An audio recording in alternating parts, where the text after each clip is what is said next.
August 3rd, 1944, east of Warsaw.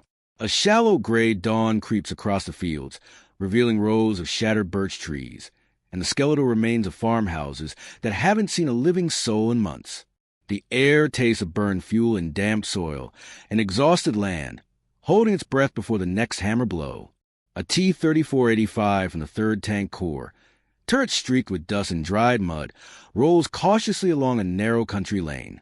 Inside, Sergeant Mikhail Sidorov, gunner, keeps one hand on the traverse wheel and the other on the damp steel wall, steadying himself as the tank jolts. His crew has an unspoken silence to them. Everyone feels it. Something is wrong out here. Too quiet. Even the crows have abandoned these fields. Ahead, the commander, Lieutenant Pavel Denisov, stands half exposed from the hatch, scanning the horizon through binoculars. His breath fogs the lenses. He wipes them with his sleeve and stares hard at a shadow lying just beyond the hedgerow, a shape too angular to be a wagon, too large to be debris. "Hold!" he shouts, and the T-34 grinds to a halt, engine rumbling under their boots. You can almost feel the vibration in your chest. Steady, familiar, alive. The shape ahead slowly resolves as the morning light brightens. A tank, German, but not just any German tank. Its long gun barrel, drooping slightly with the weight of its muzzle brake, points uselessly into the dirt. The hull sits tilted, one track blown off, thrown aside like a snapped spine. The massive turret is frozen mid-turn, and on its glassy, the iconic, almost predatory slope, streaks of soot run down in black rivers. Denisov lowers his binoculars. Panther. The word lands in the cramped interior, like a stone dropped in water. Sidorov exhales slowly. He has spent months fighting these things, or rather, surviving them. Panthers that seem to see them first. Panthers that could stay beyond T-34 range and punch clean through their armor. Panthers whose presence on the battlefield could turn a confident advance into flaming chaos. Yet here one lies, abandoned, wounded, but still monstrous in the morning light. They approach slowly. Every man expects a trap. Every man expects a Panzer crewman to pop up with a grenade. The T-34 inches closer until they can see the hatches. Open, burned, empty. Denisov gestures. Dismount. Stay sharp. Boots hit the ground. Rifles come up. The world narrows to breath, mud, and the silent machine before them. Up close, the Panther is worse than legend. The 75mm KWK-42 stretches nearly the length of their own tank. The armor, sloped like a fortress wall, still gleams beneath the soot. You can almost feel Sidorov's heartbeat quicken as he brushes his fingers along the glassy, cold, solid, unyielding. This is what's been killing us, he mutters. Corporal Anatoly Rishatov, the loader, circles the beast. He steps carefully around the blown-off track, then peers into the road wheel assembly, massive interleaving wheels that dwarf the T-34s. "How does anyone maintain this thing?" he whispers. But there's awe in his voice, too. Denisov climbs up the side using the tow hooks as steps.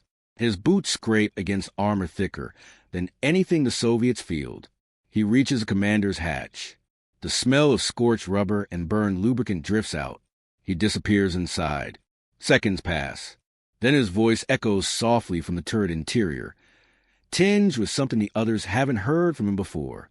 Not fear, not anger, not even triumph, but realization. "You need to see this," he says. The crew exchange looks. Whatever awaits them inside that turret, whatever they will learn next, will change how they see the enemy, their own machines, and the road to Berlin. Because this is not just a captured tank. It is a message. Inside the Panther's turret, the air is thick with the stench of burnt paint, cordite, and something metallic, something like blood, but colder. The space is tighter than the T-34's, yet everything about it feels deliberate, engineered, as if each lever, each panel, each rivet was placed with an obsessive precision the Soviet crew has never seen. Lieutenant Denisov crouches beneath the enormous breech of the 75mm KWK-42, running a hand along its polished steel as if inspecting a relic. The gun is immaculate, despite the soot, despite the fire. a weapon built not simply to kill, but to dominate. Sidorov pulls himself inside. His boots clang against the turret floor. The first thing he sees is the sighting equipment. Clean lines, fine glass, gears that rotate with unnerving smoothness. He turns elevation wheel, and it moves as if floating in oil. Even in death, the machine feels alive. God, he whispers. They can see twice as far as we can. Rishatov squeezes in next, ducking instinctively though the turret is far taller than the T-34's cramped dome. He taps the armor from inside, and the dull metallic thud seems to travel through his bones. 60 millimeters at this angle, he mutters. Maybe more. We shoot at this, and it just shrugs. Denisov nods. He has seen too many shells bounce off Panthers to doubt it, but to see the thickness, not as a rumor from frontline reports, but right here, inches from his face, it is different. It is intimate. It is terrifying. You can almost feel their unease growing in the silence, because the truth is settling on them like winter frost. The Panther is not just another tank. It is a machine built to kill T-34s.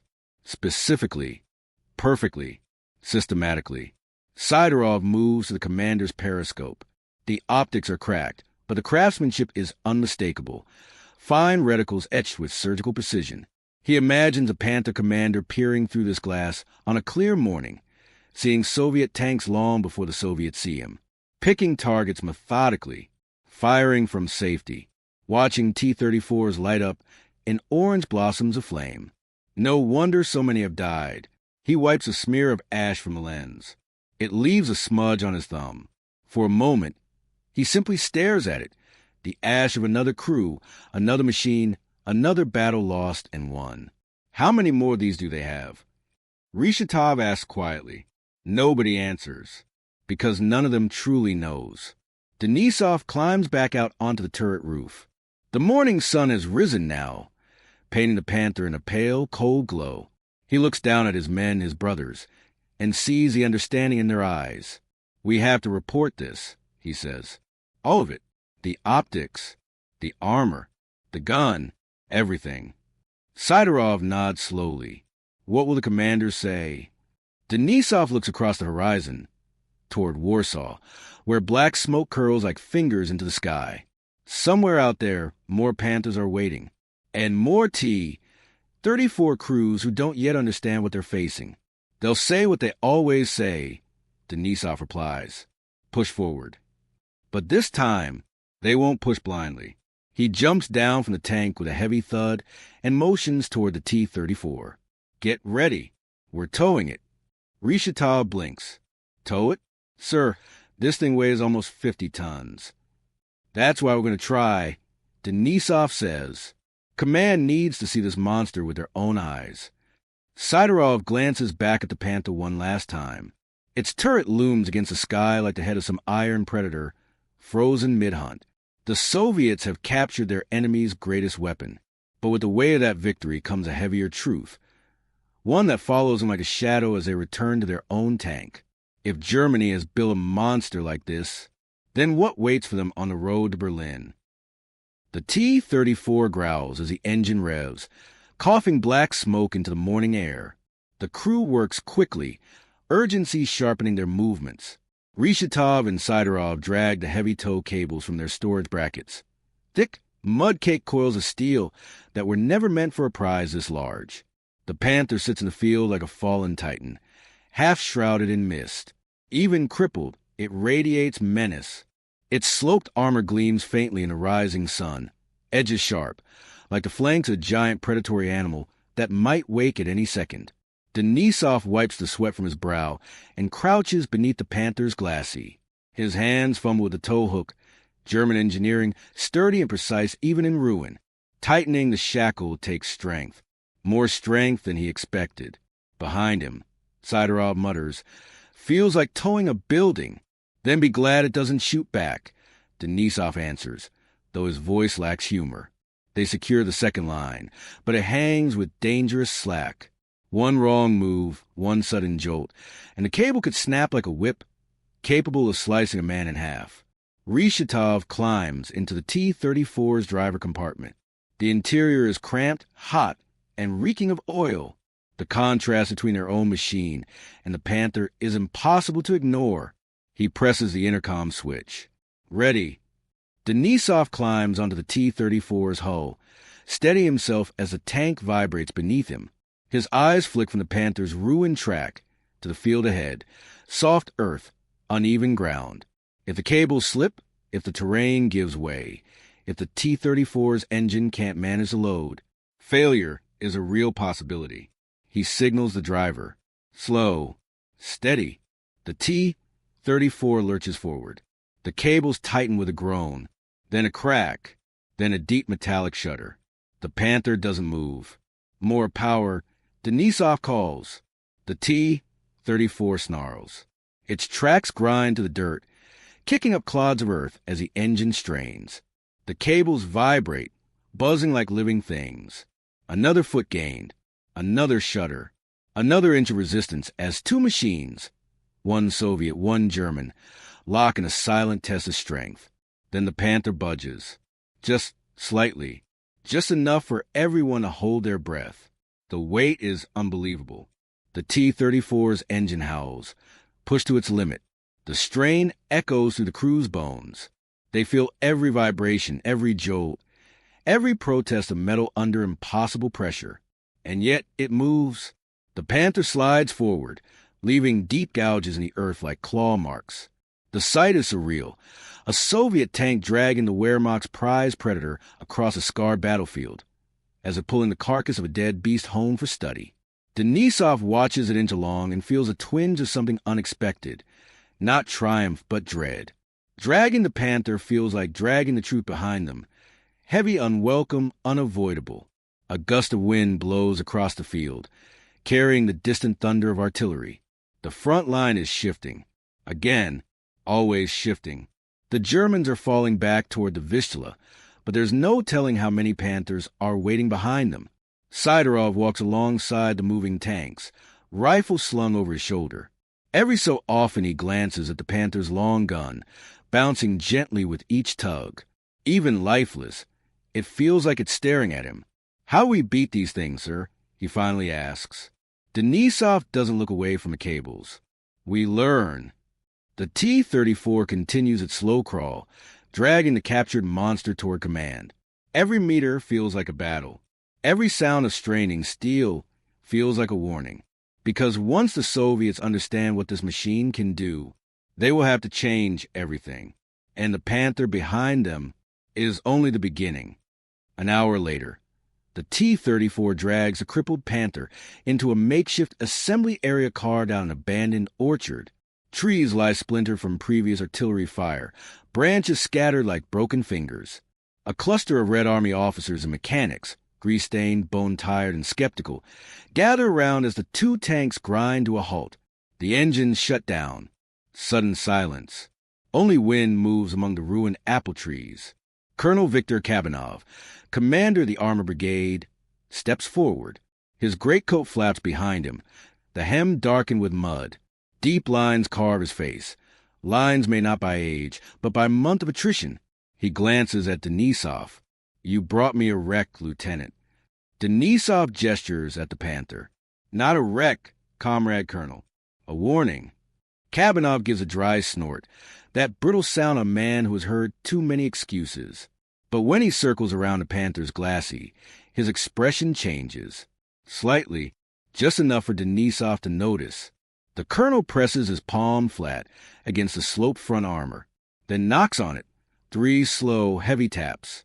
The sound is thick, dense, not like the T-34's. Not even close.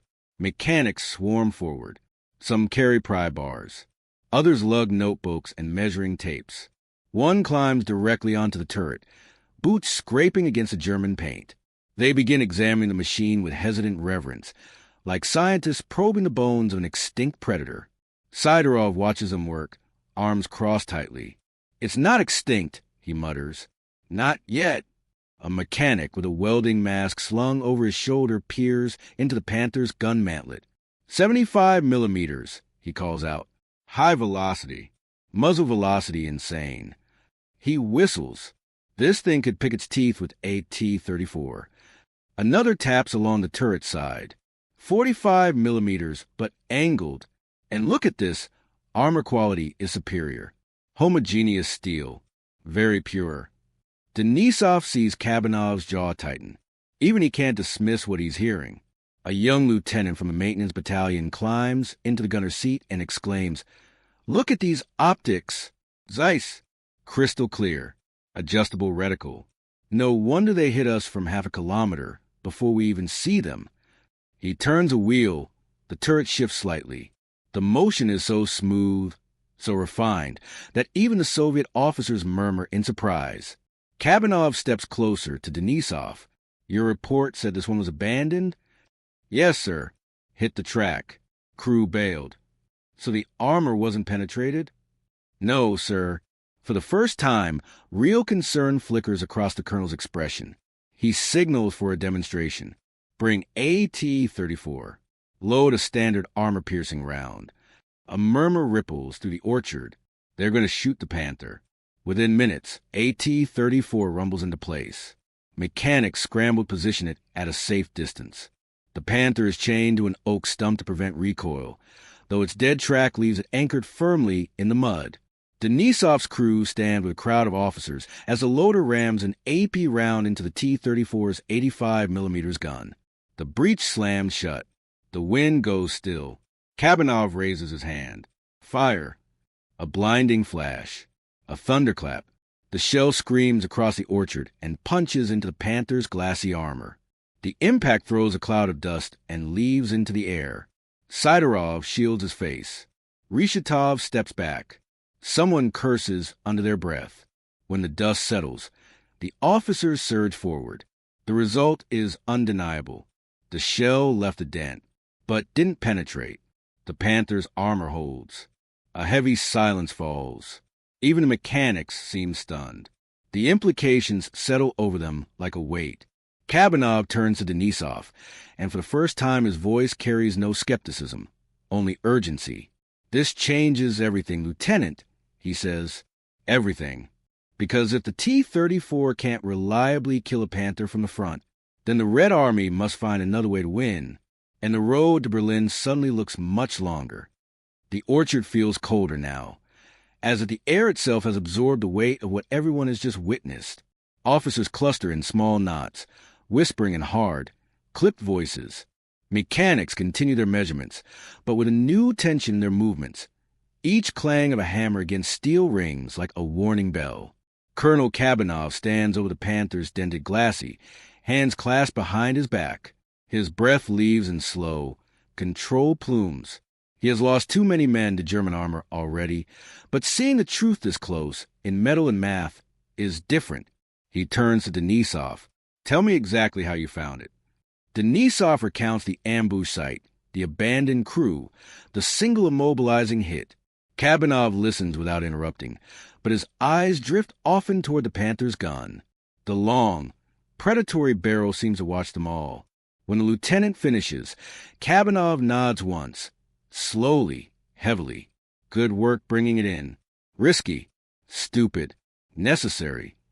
Sidorov, standing a few meters away, glances at Rishatov and manages the faintest, exhausted grin. But Kabanov's tone shifts, becomes sharp, urgent. This isn't just a captured tank. It's a lesson, and we don't have time to ignore it. He motions for his adjutant. "Assemble battalion commanders. Now!" Within minutes, a semicircle of officers forms. Majors, captains, grizzled veterans with soot on their coats and dried blood on their boots. They look at the Panther, like men staring at a storm on the horizon. Kabanov points to the glacis. "You saw what the 85 millimeters did. Or rather, didn't do." A murmur ripples through the group. He points to the turret. "You see the optics. They will kill you before you see them." Then to the gun. "And that, gentlemen, is a sniper rifle the size of a cannon." The officers remain silent, absorbing each word. Finally, Kabanov asks, "So how do we beat it?" For a moment, nobody speaks. The orchard wind rustles through the dead apple branches, dry leaves rattling like bones. Then Denisov steps forward. "Flank them." Kabanov eyes him. "Explain." You can feel the armor, Denisov says, tapping the Panther's side. It's thick here, but not invincible. And the rear is weaker. Like all tanks, they're strongest in the front because that's where they expect to fight. One of the majors nods slowly. They anchor their hulls toward the threat, present the glassy, force us into a frontal duel.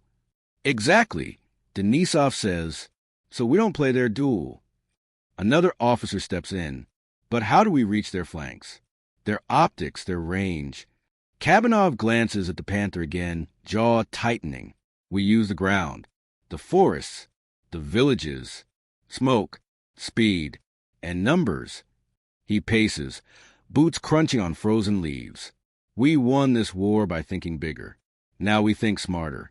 He turns back to the group. Effective immediately, all tank companies will adjust tactics. No more charging straight into their guns. No more open field duels. We hunt them. From the sides. From the shadows. We close fast, overwhelm, and finish the kill where they cannot stop us. The officers nod, some reluctantly, some with dawning clarity. Denisov watches their faces. He sees the shift taking place. The Panther is no longer just a machine. It is a catalyst, forcing evolution through fear and necessity. Sidorov whispers beside him.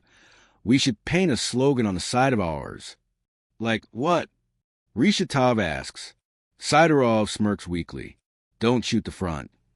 Denisov chuckles under his breath despite the tension. But Kabanov's voice cuts through the moment, firm and final. We adapt now, or we'll leave our tanks and our men scattered from Warsaw to the Vistula. He looks at the Panther one last time, then turns to his adjutant. Send word to front headquarters. Tell them we have a captured Panther. And tell them it's worse than the report suggests. A chill runs through Denisov as he realizes what comes next. Studying the monster is one thing. Fighting an army of them is another.